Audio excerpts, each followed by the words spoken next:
Bagi beberapa orang, kembali ke alam liar merupakan cara agar jiwa kembali segar.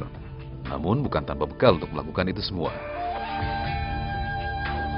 Pengetahuan untuk dapat bertahan menghadapi alam yang serba tak terduga wajib kita kuasai.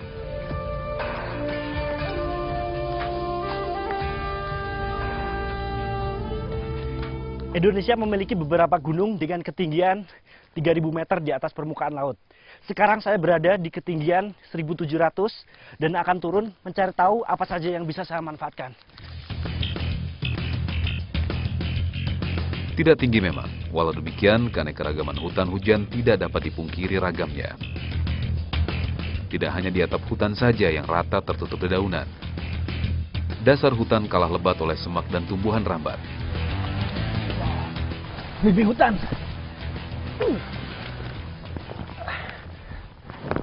Batangnya cukup tinggi, jadi saya harus menariknya pelan-pelan agar tidak patah. Ya, saya mendapatkannya. Coba lihat, bentuknya dia agak lonjong atau memanjang dan berwarna merah. Saya akan mengambil semuanya. Iya, batangnya cukup kuat dan dia cukup panjang. Saya bisa mematahkan dengan menggunakan pisau ini. Cukup keras. Ya, nah ini dia. Cukup banyak.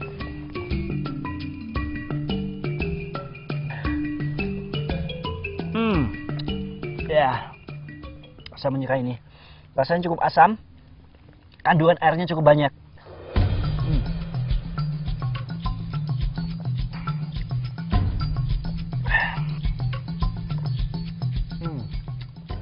Kandungan vitamin C-nya cukup tinggi.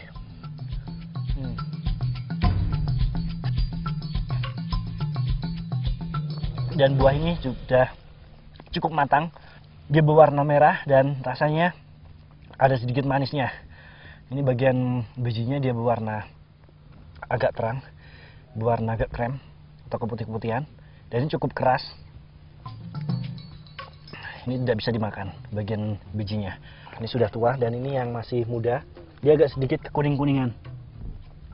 Sedikit kekuning-kuningan dan ini masih kecil. Seperti ini. Dan buahnya dia menggantung di beberapa tangkai seperti ini.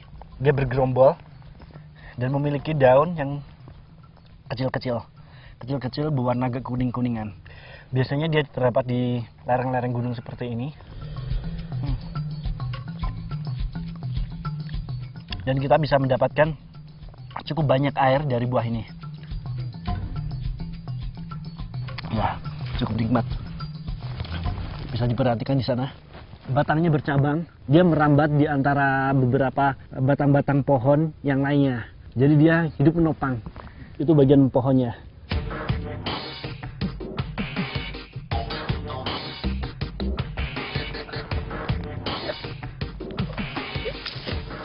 Di sini ada beberapa belimbing hutan. Di sini yang masih mentah di berwarna kekuning-kuningan. Dan saya akan mencobanya. Ya, cukup asam. Namun segar karena kandungan airnya cukup banyak juga. Tapi lebih ada rasa manisnya yang berwarna agak kemerah-merahan. Rasanya cukup berbeda antara yang masih mentah dan yang sudah matang.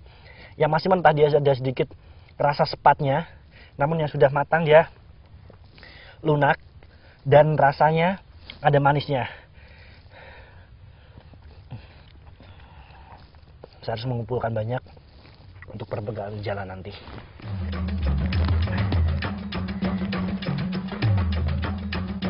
Karena rapatnya atap hutan, banyak tumbuhan kecil beradaptasi diri menjadi pohon bersulur untuk mendapatkan sinar matahari guna fotosintesis.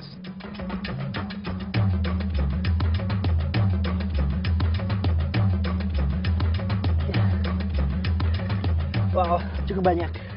Dan saya akan melanjutkan perjalanan mencari tanaman atau sesuatu yang bisa saya manfaatkan. Ya.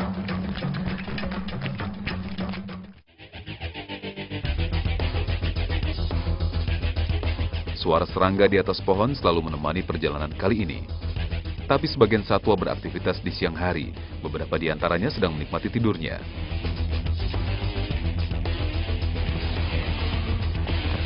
Awas duri. Wow, coba lihat. Di sini ada serangga, dia seperti kecapung, namun dia memiliki bagian kepompongnya.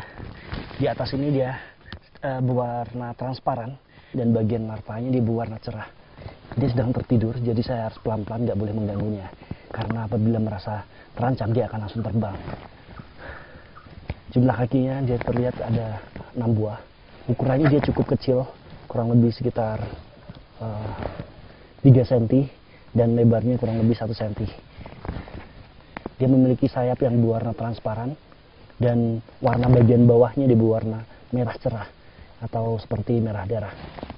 Ini hal yang cukup luar biasa menurut saya, bisa melihat langsung larva yang hijab seperti ini. Sementara membiarkan dia tertidur, ayo kita mencari makanan yang lainnya.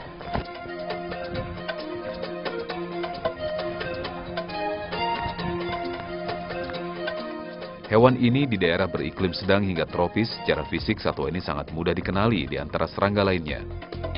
Terutama karena tubuhnya yang besar dan memiliki suara yang luar biasa dari alat penghasil suara di bawah sayapnya.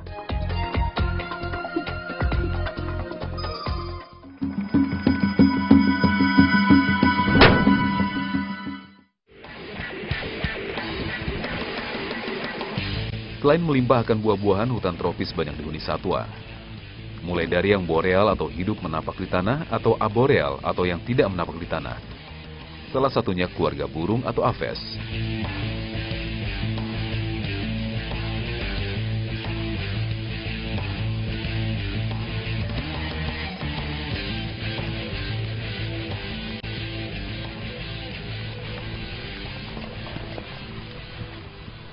Ada sarang burung dan di situ ada suaranya.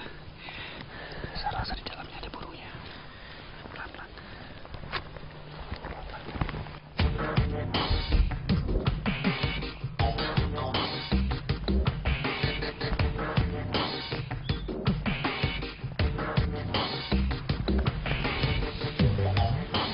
Sayang sekali kedatangan saya diketahui. Semoga unggas tadi meninggalkan telur di sarangnya.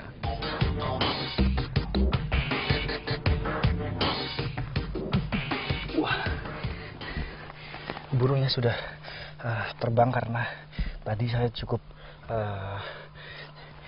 ada beberapa serasah yang saya injak, jadi dia langsung merasa terancam sehingga burungnya terbang.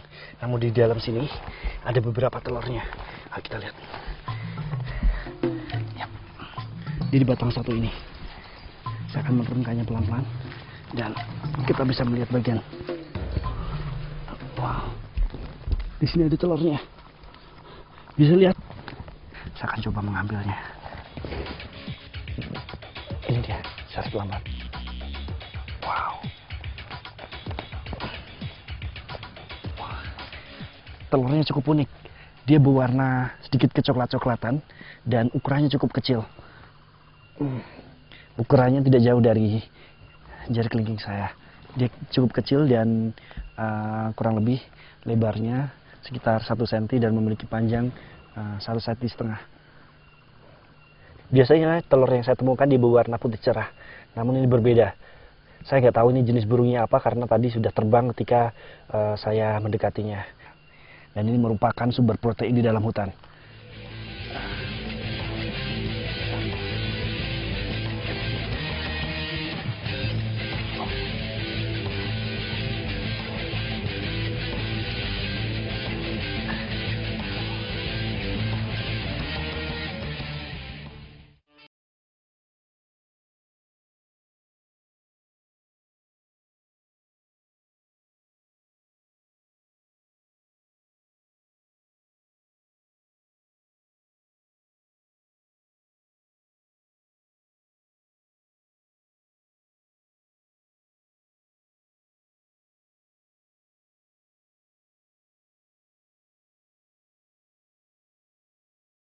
Satu jenis jamur dan ini bisa dimakan, jamur kuping. Dia memiliki warna yang tidak mencolok. Coba lihat, perhatikan. Saya akan mencoba memotek satu. Biasanya apabila dia memiliki batang, batangnya harus padat. Apabila dia berongga bagian dalamnya itu merupakan jamur yang beracun. Selain tidak berwarna mencolok, dia tidak berbau. Selain harus dimasak, ini juga bisa dimakan langsung. Sedikit kenyal dan tawar. Di bagian belakangnya dia memiliki serat-serat. Dan di dalamnya dia seperti agar. Dia berwarna bening. Di daerah seperti ini kita bisa banyak menemukan jenis-jenis jamur seperti ini. Dia menempel di kayu. Dan dia berwarna agak sedikit coklat. Dan sedikit transparan. Di sini cukup banyak. Saya harus mengumpulkannya buat perbekalan jalan.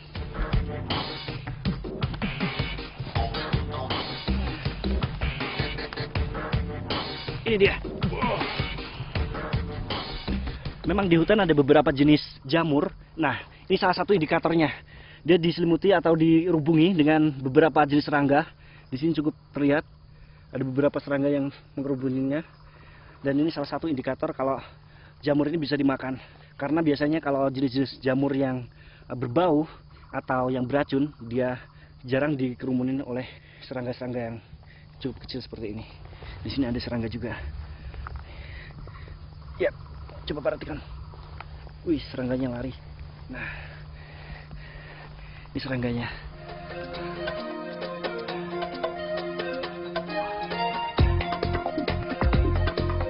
Auricularia auricula. Jamur yang sudah tua akan menghasilkan spora yang berukuran sangat kecil, ringan, dan jumlahnya banyak.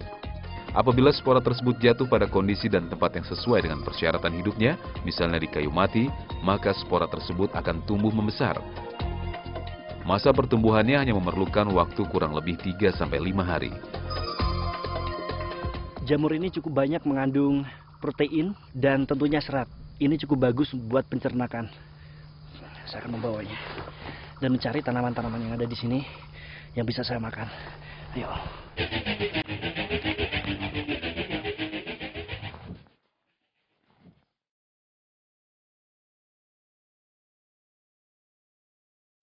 Dari ketinggian 1700 tanpa sadar saya sudah berada di dalam lembahan, kemiringan tanah mulai sedikit ekstrim.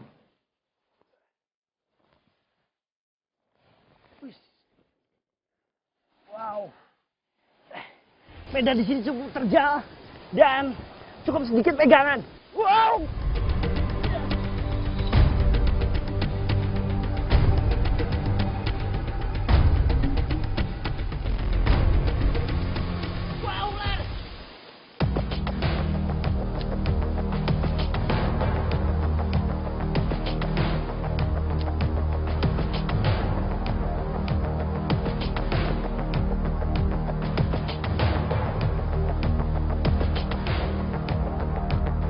Boiga drapiaceae.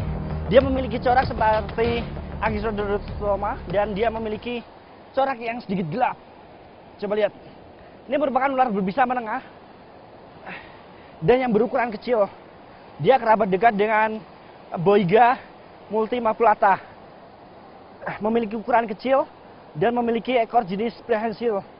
Namun ini sepertinya betina, terlihat dari ekornya dia cukup pendek. Boiga drapiaceae ini termasuk ular berbisa menengah dan berukuran kecil. Dia memiliki jenis taring Opisthoglypha terletak di belakang dan coba lihat bagian kepalanya. Dia memiliki sisik juga sedikit kasar dan dia berukuran kurang lebih sekitar 40 cm dan dia ukurannya cukup kecil, bahkan lebih besar jari kelingking saya daripada ular ini. Ular ini pandai memanjat dan beraktivitas di siang hari, mencari makanan seperti cicak, kata kecil, bahkan jenis, wow, coba lihat. Saya rasa ular ini merasa nyaman dengan tangan saya.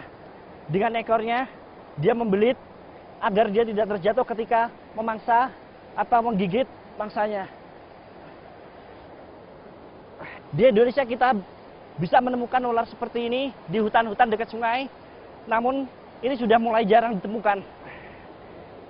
Ular yang cukup unik. Sekarang saya akan melepaskan ular yang cantik ini. Siap. Wow. Ular jenis ini hidup di pepohonan, namun sering ditemukan bergerak di lantai hutan untuk mencari mangsa dan berpindah tempat. Habitat mereka ditemukan di hutan hujan tropis. Makanan reptil ini tokek, katak, dan ular kecil. Ya.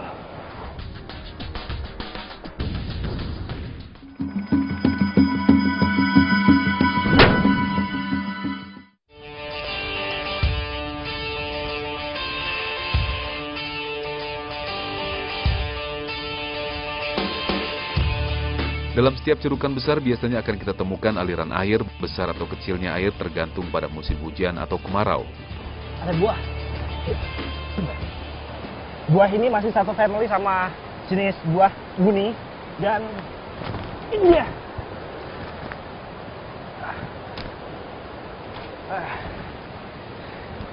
Dia berbentuk kecil-kecil. Dan di sini ada beberapa warna. Yang merah ini dia masih muda. Dan yang sudah tua ini yang biasanya bisa langsung kita nikmati.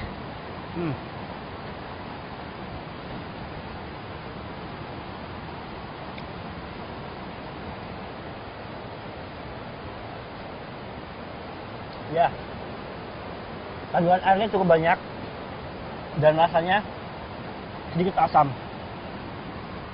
Coba perhatikan, ini bagian batangnya dia cukup banyak buahnya dan memiliki daun sedikit keras.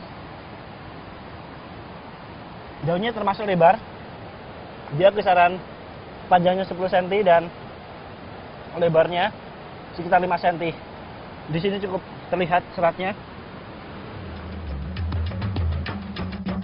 Tanaman ini memang memiliki buah yang relatif kecil. Bagi manusia membutuhkan jumlah yang besar agar terasa di lambung.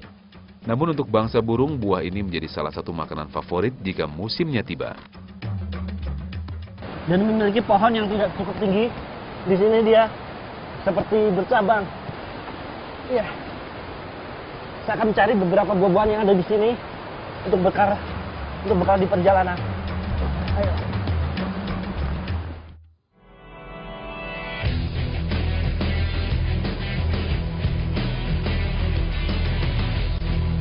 Menyusuri tepian sungai merupakan salah satu teknik untuk menemukan pemukiman. Karena biasanya sungai akan dimanfaatkan manusia. Ular! Itu dia di atas. Pohonnya cukup kecil dan ini cukup susah untuk saya panjat. Wow, saya harus pelan-pelan agar ular ini tidak terjatuh. Iya, seperti ini.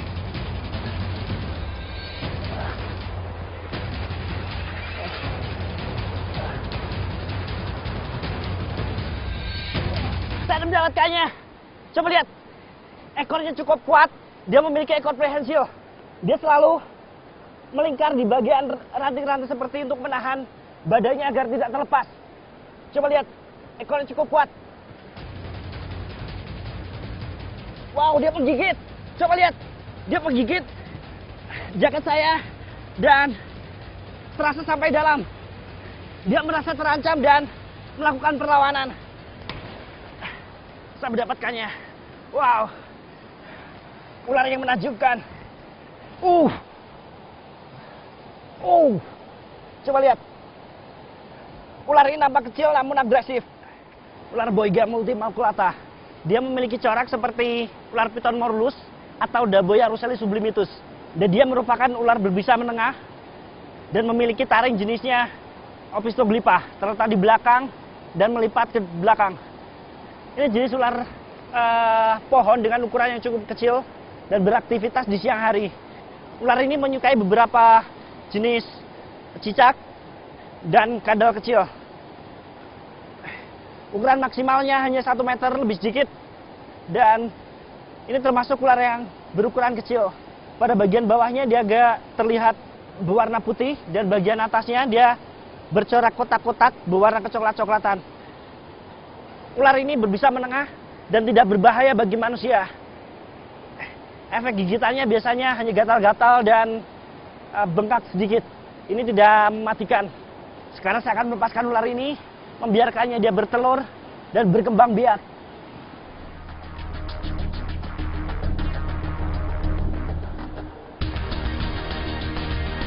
Karena ukuran tubuh yang cenderung kecil dan tidak dapat besar, ular ini jarang diperhatikan orang atau bahkan predator lain.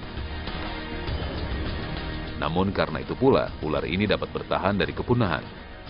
Apalagi warna dan coraknya yang mudah tersamar di pepohonan.